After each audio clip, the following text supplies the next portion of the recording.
Look at you with all your shiny toys for boys. It's all unnerving, old and new, but dark and spotty. The toys enjoy, the undeserving. Don't ask, don't tell, follow. Welcome back everybody to Halo 2. And the lyrics to Incubus's Follow, otherwise known as First Movement of the Odyssey, are actually really good lyrics. I love that song. It's such a good song. I kind of wish I edited in the actual song for the video, but alas, I didn't do it. All I did was switch over to classic graphics. And as much as I love the classic graphics, man, those things are aged. They are ancient. They're old, is what I'm trying to say. But in a good way, you know? Kind of like a classic way. Although it's weird, I think I actually prefer how Combat Evolved looks in Classic as opposed to Halo 2. But that might be because I don't like how Combat Evolved Anniversary looked. I think that game just looked terrible. So seeing Halo 2 Anniversary looking amazing just got me to think of it in a different way. And man, this cutscene is so cool. It makes you think, oh, they're gonna set this guy up. You're gonna fight this guy as the Master Chief and it's gonna be a cool ending. No. Instead, we get the twist of the freaking century in that you play as the Arbiter. You become the Arbiter, and you become the will of the prophets. These are my elites. Their lives matter to me. Yours does not. And that makes two of us. Halo writing used to be good, man. What the hell happened? I really do blame 343 for this, man. Hey, 343, you got the worst team on the freaking planet making that game. And you're telling me that you tried your damnedest? I can't believe IGN said Halo 4 out-Bungie'd Bungie. That really saddens me looking back with the power of hindsight. Cause no, it does not. Don't get me wrong, there are some things about Halo 4 that I think it does better than some of the Bungie games. So I really do say Halo 4 is probably the only 343 game that I give some sort of a pass to, and even then only on lower difficulties. Because the Bungie trilogy and Reach and ODST are just so fire. Although there must be something about Halo 4 because I played that game a lot more than I played Halo ODST. I'm not sure why, but it's true. And we get this badass armor. Now, this cloaking system is not as new as theirs, so the camouflage doesn't last forever. It's just, you know, cool.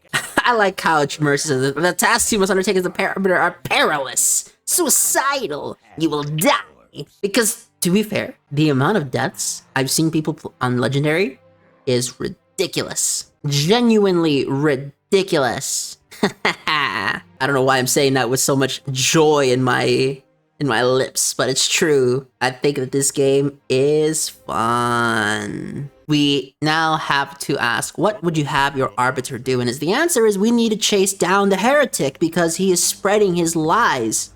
He says our religion is fake. And for that, he must die. Because when we joined the Covenant, we took an oath, according to our station, all without exception, on the blood of our fathers, on the blood of our sons.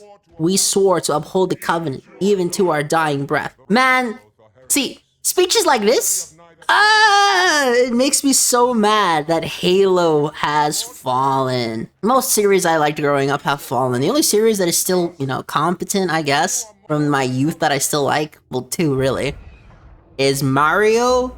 Like, Super Mario Bros. Has never let me down. I mean, Odyssey was not as good as Galaxy, but it wasn't bad. I did like my time playing Odyssey.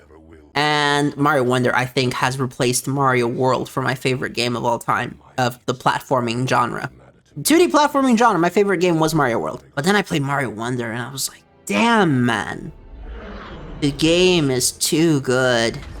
And I guess for 3D platformers, I guess Sonic Frontiers would be the modern one that I like a lot. Don't get me wrong, that game is most definitely not perfect, but damn, for what it gave us, it was fire. And I love 3D platformers, I love me some RPGs, but there's something about FPS, like thinking back, yeah, I just love FPS when they're good. Specifically when they're good. Because there's so many FPS that comes out, and they're bad. And I hate it so. I hate it so, and I don't know what I can do about it. I can't tell you anything because the truth is there is nothing I can do about it. All that I can do is go back to play all the good shooters from the past and then call it a day. Not a big fan of third-person shooters. I don't know why. The only third-person shooter that I kind of liked was Gears of War.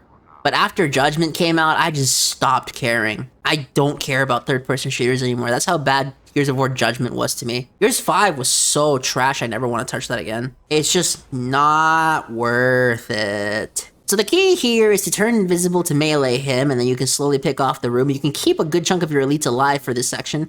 But instead of that, I'm kind of a prick, and I decided to do the speedrun trick, and it is the most ineffective method to do it, but for the sake of showing off my gameplay skills, I do it anyways. Why? Because I'm a real G. No other reason besides that. Here we've got the invisibility to walk back here. Luckily for me, the heretics don't have faith in their religion, so their melee does 0 damage. We take his... Come on, pick it up. His carbine, and now with the Covenant carbine, we'll sneak past. What you should do here is pick them off from a distance. It's very easy to do it. But no, instead, I decided to just bum rush it like a fool. A beautiful little fool. Suddenly, a Great Gatsby reference that I guarantee you most of the audience has no idea what I'm referencing. A book from the 1920s, bro. 100-year-old novel, by the way.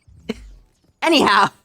Go watch the Leonardo DiCaprio version of that movie. It's so fire if you don't want to read the book. The book is pretty hard, I'm not gonna lie. This section here was my mistake. The enemies will follow you through. Don't go too far forward, otherwise the grunts on the other side will spawn in and kill you. But don't neglect cover either, otherwise these enemies going down the trip will kill you as well.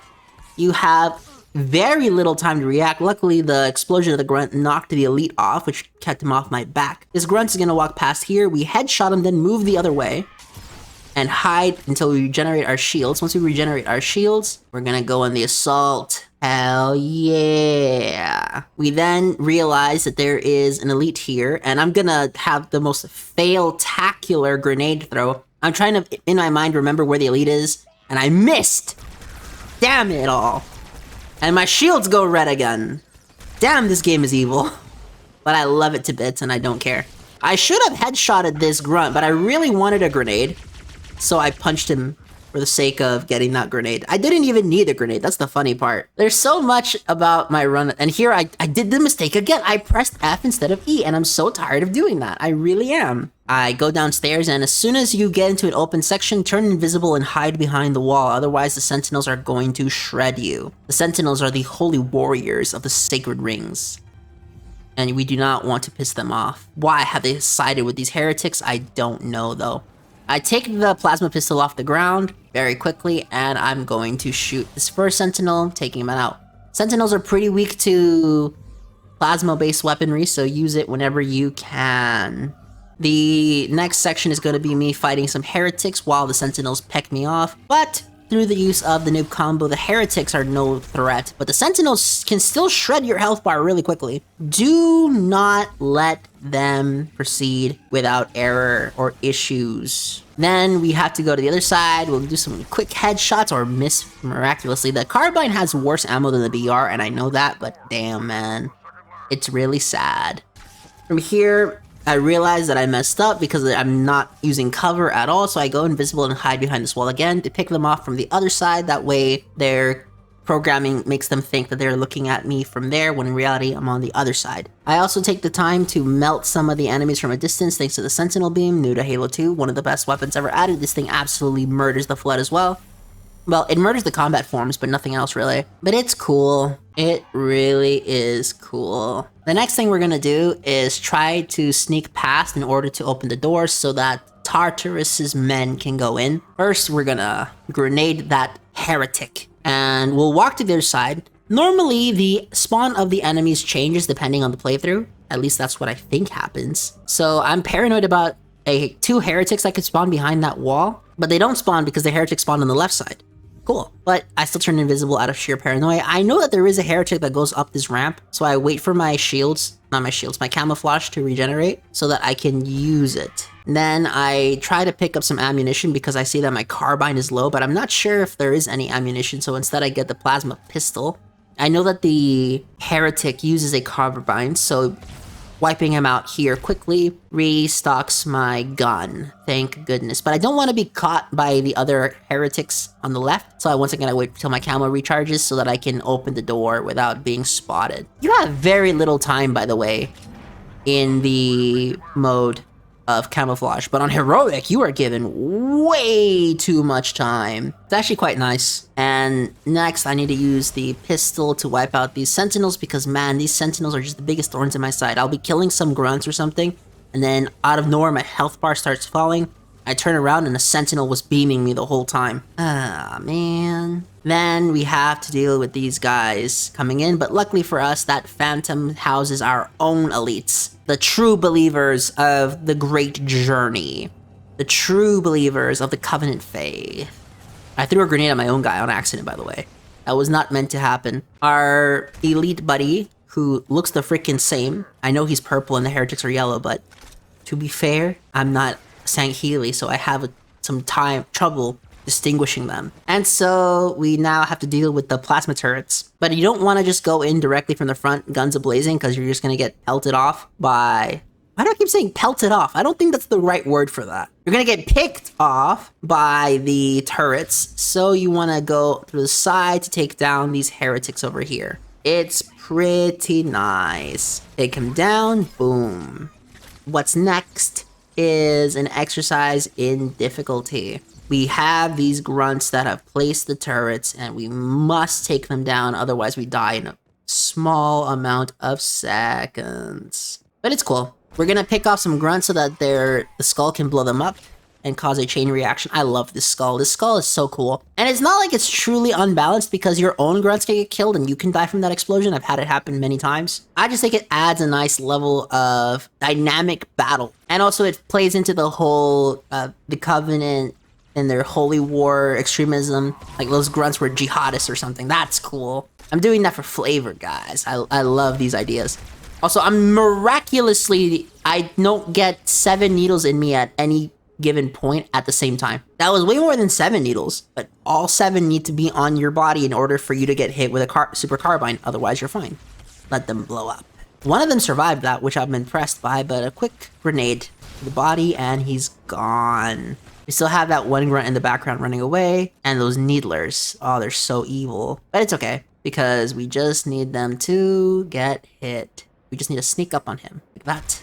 Boom, he's dead. Now we can go in through the door where we're gonna have to fight quite a lot of heretics. Well, to be fair, every enemy here is a heretic. I don't know why I keep saying heretics. It's just that they're all heretics. I know that, it's just that. It's a very simple descriptor, I'm not gonna lie. It's pretty cool, actually. Now, the heretics, again, because they don't have faith in the religion, their melee does 0 damage. I thought that was a cool detail that they added. Because later in the game, Tartarus will say, "My faith is strong, I will not fail." And because his faith is so strong, he's able to generate a shield around his body that is impenetrable to bullets. And I think that's just such a cool detail. It really does show the power of faith can have in an individual.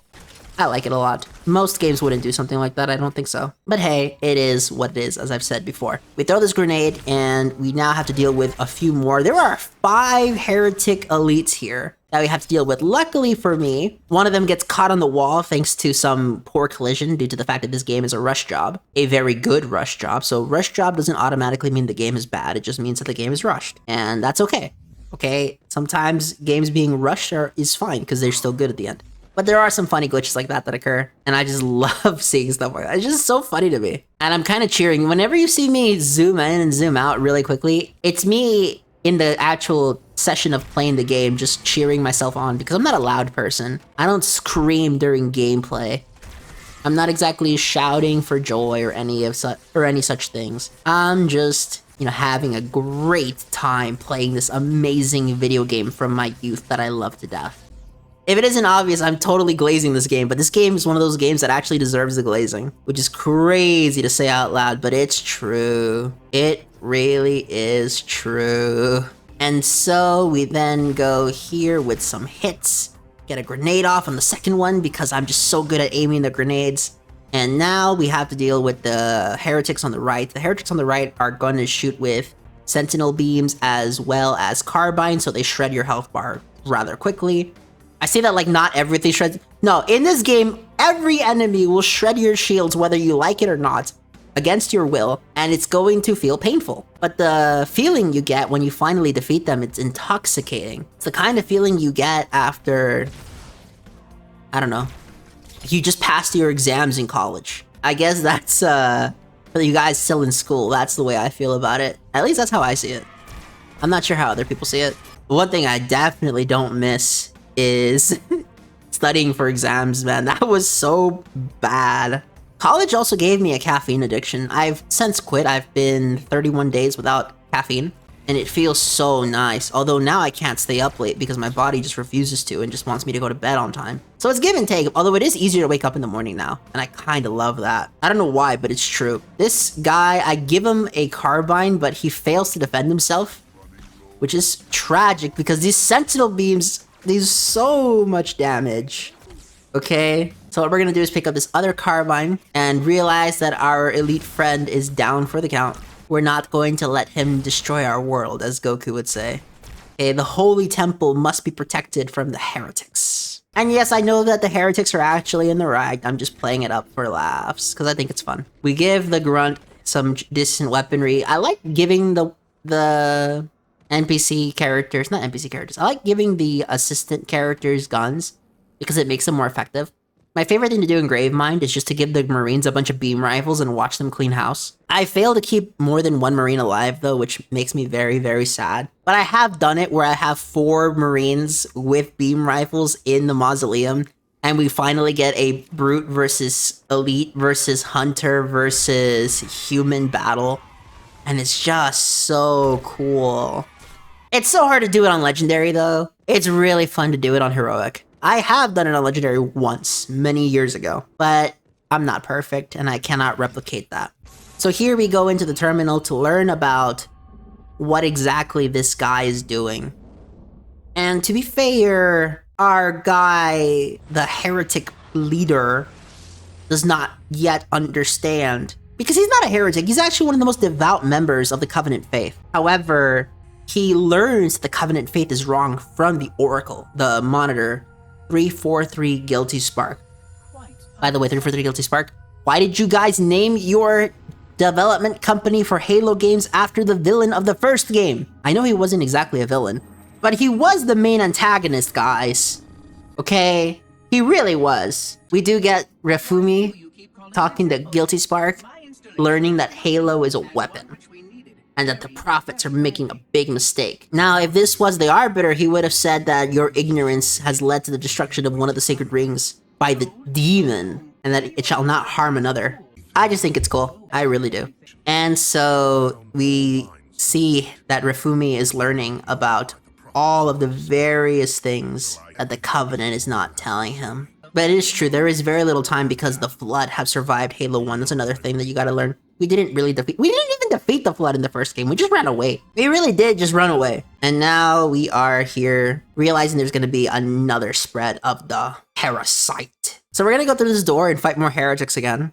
Wow, it's almost like we just kill enemies. And I mean, it's true, the 30-second of fun mentality works. You need to create 30 seconds of abject fun. And from there, you just loop it over and over again, and bam, you have a video game that's actually good. Something that Halo 5 failed to do, and Infinite for that matter. Halo Infinite doesn't really follow the 30 seconds of fun rule, because I've noticed that there are moments in Infinite where you're just chilling, and that's not right. That really is not right. You should be doing better. Shoot these grunts. The next thing we gotta do is realize that I went in a circle. No, I was just going back. Why did I go back? Oh, it's because that red dot in the radar was causing me to have a memory of a time I got snuck up on in a different run of this level. But it's okay. It's okay. We're gonna headshot this guy, realize that there were only 6 needlers on us, which it really is crazy how often I have 6 needles on my body and just miraculously dodge the 7th. Or the first one despawns before the 7th collides. Once more, we gotta abuse the noob combo, because without the noob combo, we really can't get through this section. That was a grunt, wasn't it? Why did I noob combo it? Oh, it's because of the guy in the back. I keep going back because the truth is that even though I know all the tricks to defeat the enemies, they're just so scary, man. And that fear that Halo 2 puts into player, a fear that you don't really get in other FPS games that aren't played on an insanely balls to the walls difficult mode is just so powerful. It fundamentally changes the way you play the game. There are moments in Halo 2 when I'm playing where I feel a tense dread of the enemies that I don't get from horror games. I don't know what it is about horror games, but they have not been scary in a long time. And this game, which isn't a horror game, is kind of creeping me out just because I know how quickly I can die in a moment, honestly, a fraction of a second. All it takes is one beam rifle shot and you're dead. All it takes is one rocket and you're dead. A fuel rod, you're dead. A melee from certain enemies, you're dead. And damn, it's so satisfying to know that. It really is. The invisibility, I don't know why, but when I loaded the game, I stopped and looked at that sword because I was confused. Like, what happened? How did this sword get here? It just spawned in. It happens to me multiple times in this playthrough that things just spawn in front of me. Normally games hide that kind of stuff, but this one time, I think I was moving too fast that it failed to catch it. At least that's the way I thought of it.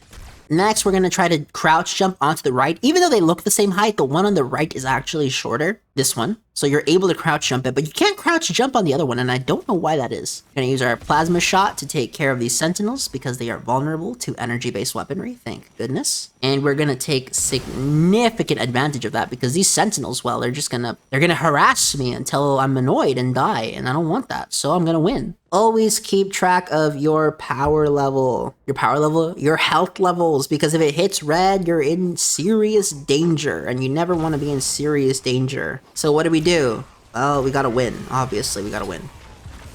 We're going to throw everything we can at this section, because after this section, it's just the Heretic fight. This is the last moment of just straight battle, and I just love the level design too, because this section, there's so many ways to tackle this section. You can go from the ground, you can go from the roof, you can go from these ledges, but there's no wrong way to do it. There's so many ways to tackle the levels in Halo 2 that it becomes almost methodical. It becomes a real game plan, a real strategy per se to win at these sections. And these strategies are just so satisfying to pull off. And I love pulling it off. And things like that are why I love this game to death, even all these years later. It's just such a good game. And it does everything right except the balance. That's really it, man. If this game was just balanced a little bit better, I think it would be the better game universally compared to Halo 3. I think that the game balance is the only thing that makes it that Halo 3 isn't, that keeps Halo 3 as the best of the Bungie trilogy.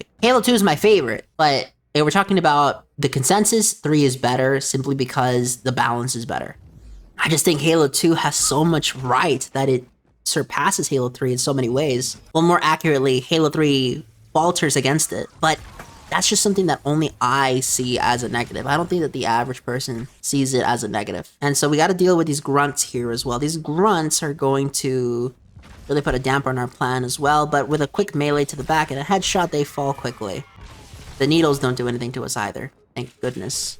We then turn to the right, and we see that the Heretic leader is escaping on a Banshee. And so, don't ask, don't tell, follow. Totally, that's exactly, I totally meant to quote the lyrics of the song. Of course, the grunt explosions are very, very useful. And now we are going to the hunt. Now we also get a very nice rendition of the Halo theme, but if you switch to, not Halo theme, Follow and Flight in the Anniversary graphics, Follow, First Movement of the Odyssey in the original graphics. I've gone into the editing software to increase the volume of the music, because MCC makes the music quieter, and I don't know why they did that. At least I think that's what they did, because I remember the music being a lot louder on the Xbox. It might just be me though, maybe I'm just having a bad moment of recollection, but I do think that the music was louder on the original. If anyone can test between the original and the Anniversary Edition Classic, please let me know. I haven't done any research into it. It's just, I swear to you, the music used to be louder. It's just that though. And I neglected that turret on the left. An enemy will be on there and it's gonna hit me from my Banshee, which is gonna suck, but it is what it is. Also, these Banshees rival Halo Infinite's for how fragile they are. I think Halo Infinite though has more fragile Banshees than Halo 2 though. They're just both so fragile. You take so much damage so quickly. It kind of reminds me of, you guys ever played Ragnarok on Halo 2? I mean, not Halo 2, Halo 4. I feel like all the weapons in that started level are just so fun to use. Whoa. I almost fall off here, but I managed to escape. And now we have finished the level. I hope you guys have an amazing day. Take care.